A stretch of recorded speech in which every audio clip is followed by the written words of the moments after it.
English cannot translate the true love which a mother expresses to a child. At the other end of the spectrum, English cannot translate a crime committed in a fit of passion between two agriculturists who are neighbors.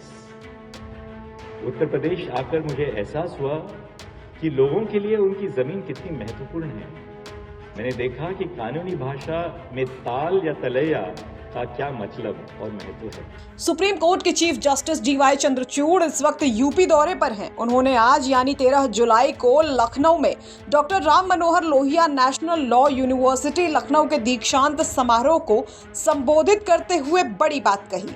उन्होंने अपना अनुभव साझा करते हुए कहा कि हिंदी में भी LLB की पढ़ाई होनी चाहिए। हिंदी में भी एडवोकेट कोर्ट के सामने बेहतर तरीके से पक्ष रख सकते हैं। जज और वकील तो अंग्रेजी को समझ सकते हैं, लेकिन आम आदमी को इसमें दिक्कत है। इसलिए अंग्रेजी के साथ साथ स्थानीय भाषा में भी फैसले होने चाहिए। When I came to Allahabad, after spending my life in Mumbai as a judge of the Bombay High Court, it was culturally different for me. The proceedings in the Bombay High Court were conducted in English, though the record, especially in criminal cases, was in Marathi. And I found that before the Allahabad High Court, local lawyers would often start presenting their case in Hindi.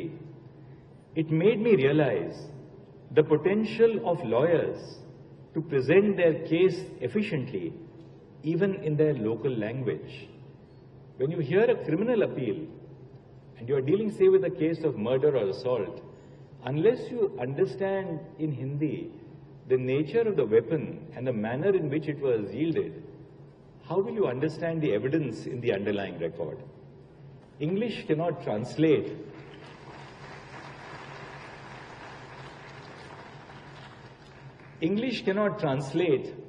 the true love which a mother expresses to a child. At the other end of the spectrum, English cannot translate a crime committed in a fit of passion between two agriculturists who are neighbors. Uttar Pradesh आकर मुझे एहसास हुआ कि लोगों के लिए उनकी जमीन कितनी महत्वपूर्ण है। मैंने देखा कि कानूनी भाषा में ताल या तलैया का क्या मतलब और महत्व है। इसलिए एक वकील को किसी भी कठिन से कठिन कानूनी सिद्धांत को सरल भाषा में आम जनता को समझाना आना चाहिए। इसके लिए हमें शायद कानूनी शिक्षा के तरीकों पर पुनर्विचार करना होगा। इसमें हम तकनीक का भी सहारा ले सकते हैं और विश्वविद्यालयों में आपसी समन्वय की अपेक्षा भी कर सकते हैं। कई विश्वविद्यालय मिलकर कानून के विषयों में से संबंधित टीचिंग मॉड्यूल्स सरल भाषा एवं क्षेत्रीय भाषा में तैयार कर सकते हैं। कानूनी प्रक्रियाओं और सिद्धांतों को हम ऑनलाइन वीडियोस के जरिए अपने छात्रों और आम जनता को समझा सकते हैं। मैं दोहराना चाहता हूं कि मैं ये नहीं कह रहा हूं कि कानूनी शिक्षा से इंग्लिश को हटा देना चाहिए। मेरा तात्पर्य यह नहीं है, बल्कि अंग्रेजी के साथ साथ क्षेत्रीय भाषाओं को भी अपनाना चाहिए। आपको बता दें कि सीएम योगी ने भारत के मुख्य न्यायाधीश डॉक्टर डीवाई चंद्रचूड़ का स्वागत किया है। ब्यूरो रिपोर्ट, यूपी तक।